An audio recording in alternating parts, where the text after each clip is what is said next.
We are in the second part of Season 2 of Alchemy of Souls Season 2, and a lot just happened. The story keeps getting intense and we're here for it. Season 2 of this incredible drama will only have 10 episodes, and this is drafting, to say the least. In episode 6, we can see it all unraveling and spiraling toward the end.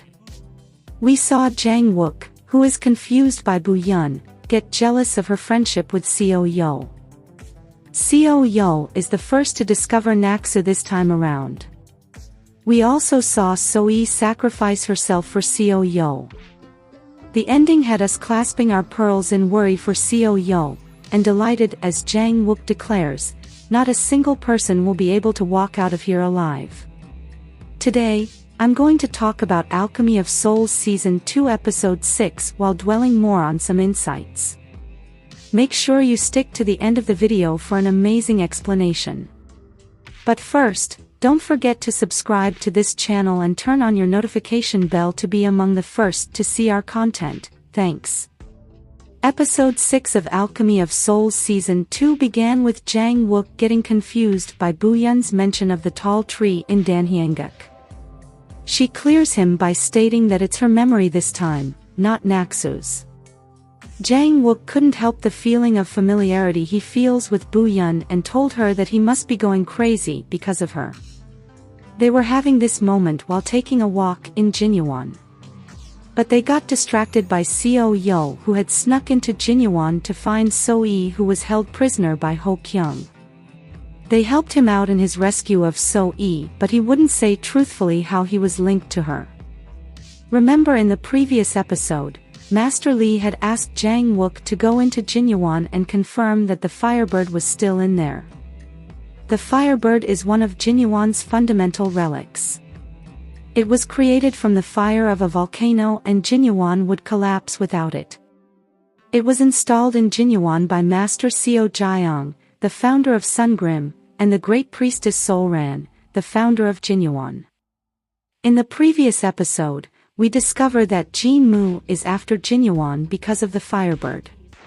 He made some replicas to cause a great drought in Daeho Fortress. Ho Kyung showed Jang Wook the Firebird, confirming its location. Another important detail about the Firebird is when its egg hatches, the world will suffer from serve drought and Jinyeon would fall if it's taken out of Jinyeon. This is what Jinmu wants, to cause a great drought in order to lay his hands on another ice stone since Jang Wook has the only known one. Jang Wook, suspicious of Seo Yul's connection to Seo Yul, asked him about it, but Seo Yul didn't mention the bloodworm but instead, says he was just repaying a debt which Heo Yunok confirmed. Seo Yul finally told Seo Yul about Bu Yeon not completely being Bu Yeon and that Naksu's soul resides somewhere in her. Hence, Seo Yul became the first person among him and Jang Wook to discover that Bu Yeon is Naksu. This made him emotional that he hugs Bu Yeon tightly with tears in his eyes. A concerned Naksu hugs him back. The comedy highlight of the episode was when Naksu thought Jang Wook would spend the night in Gyeongjanggak and declared she would spend the night in Gyeongjanggak, only to find out that Jang Wook would be going home. Jang Wook saved her from embarrassment by taking her hand and asking her to go home with him, which of course, delighted Bu Yeon.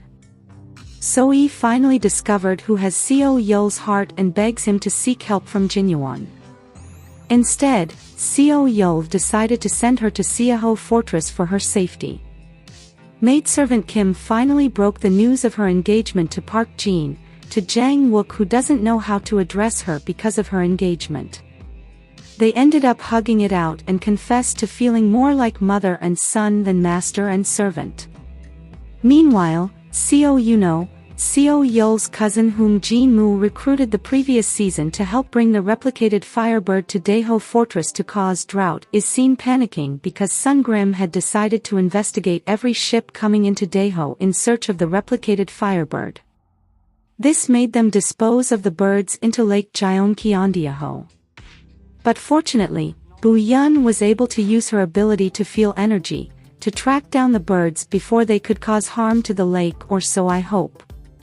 Disposing of the replicated firebirds made Jang Wook furious with Seo Yul, and he asked for Seo Yul to be re-employed as the smuggler. Elsewhere, Jang Wook meets with Master Lee to give feedback about the firebird in Jinyeon. But Master Lee calls him out for refusing to check at first. Jang Wook tells him about the royal family and Cheonbugwan being after the firebird and asked if he wishes for him to fight them. Master Lee then reveals that it would be considered a revolt and that Jang Wook could end up being the king if he wins the fight because he has the king's star. This was when we learned that Jang Wook is now aware of the intricacy of his birth. After Mutiok's death, he wanted to storm the palace to ask Jang Wook and the royal family what they had done to Mutiok, which ultimately led to her death. Park Jin held him back by locking him up in Sungrim 3 years ago. Jang Wook was devastated by Mutiok's death because he could not protect her and didn't care if the world burned as he make those responsible for her death pay. But Park Jin intervened by revealing his paternity and stating that he was not meant to exist. He explained that in order to conceal the king's star that showed in the sky the night he was born, Naksu's father, Cho Chung, died. He went further to reveal that Jang Gang also died to take responsibility and to keep everything a secret. And the one person he wanted to protect, which is Naksu, was likely killed by those who wanted him dead. This astounded Jang Wook, making him cry. But what stopped him was Park Jin saying, "If you want to use your powers gained by being born under the king's star merely to bring chaos to the world, then I, too, shall do anything to stop you, even if I die by your hands." Jang Wook folded after these words. As we know, Park Jin is like a father to him. This made him decide to do nothing, but Master Lee reminds him of Mutiok's words, "It is better to die than to do nothing." Okay, here is the interesting part. When Jang Wook questioned Master Lee on why Master Seo Yul left the ice stone, Master Lee said, he wrote in the words of heart that he left it to save his lover, Jin Seoran. Then Jang Wook stated that she eventually died. So why did he keep the ice stone in Jinyeon? Here's the catch, Master Lee answered, "Maybe it was for you.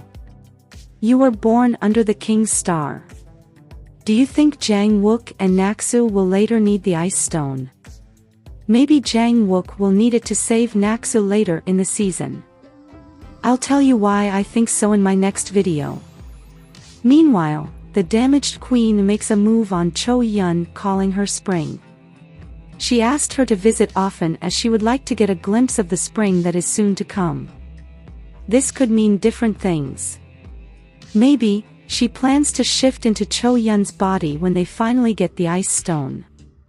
Or she wants to see her in order to remind herself of what lies in her future when she shifts her soul. The Crown Prince and Bu Yeon have their chance encounter as usual as a married woman and a eunuch. What I couldn't figure out is if the Crown Prince was advising Bu Yeon to cheat on her husband with him. But we could see the easy rapport between them just like in the previous season. I just hope he doesn't let Jang Wook get to her as he did Mutiok on his watch. Interestingly, the Crown Prince also reminds Jang Wook of Mutiok's words, which he said to him when they were trapped in the ice stone barrier in the previous episode, "It is better to die than to do nothing." Bu Yeon also said the same words to him as he tells her about his master. He confessed to wanting to quit lately as he bears a huge burden. Bu Yeon then promised to protect him as she becomes powerful. I hope this is not a repeat of the previous episode, Jang Wook wanting to become powerful to protect Mutiok, but we know he failed hugely. I hope Naksu doesn't fail in protecting Jang Wook this season. As Master Lee said, once Jin Bu Yeon regains her divine powers, Naksu will also retrieve her old memories, but the catch is, she will eventually be rejected by the body. Make this make sense, please. I thought Master Lee had said Bu Yeon was allowed to die in order to save Naksu and the body. What's this new twist? They are doomed if they do. And doomed if they don't, what a sad fate. Toward the end of the episode, Bu Yeon decides to visit Danhyanguk with Seo Yul, but they learn that Seo Yul was been beaten by Jin Moo's men because of the bloodworm. This made Bu Yeon realize that it was the bloodworm that she sees in him. She then tells Jang Wook about Seo Yul's illness. Meanwhile, Jin Moo's henchman Yong-soo had already killed Seo Yul as she tried to protect Seo Yul, who couldn't fight for long because of the bloodworm. As he was about to kill Seo Yul too, Jang Wook comes in with a blast of energy promising, not a single person will be able to walk out of here alive. As the episode comes to an end. What do you think of this episode? Let me know in the comment down below. Make sure to check back on this channel for deep analysis and revelation of the next episode. But don't forget to like, share, subscribe and turn on your notification bell to be among the first to see our content. Thanks for watching, bye.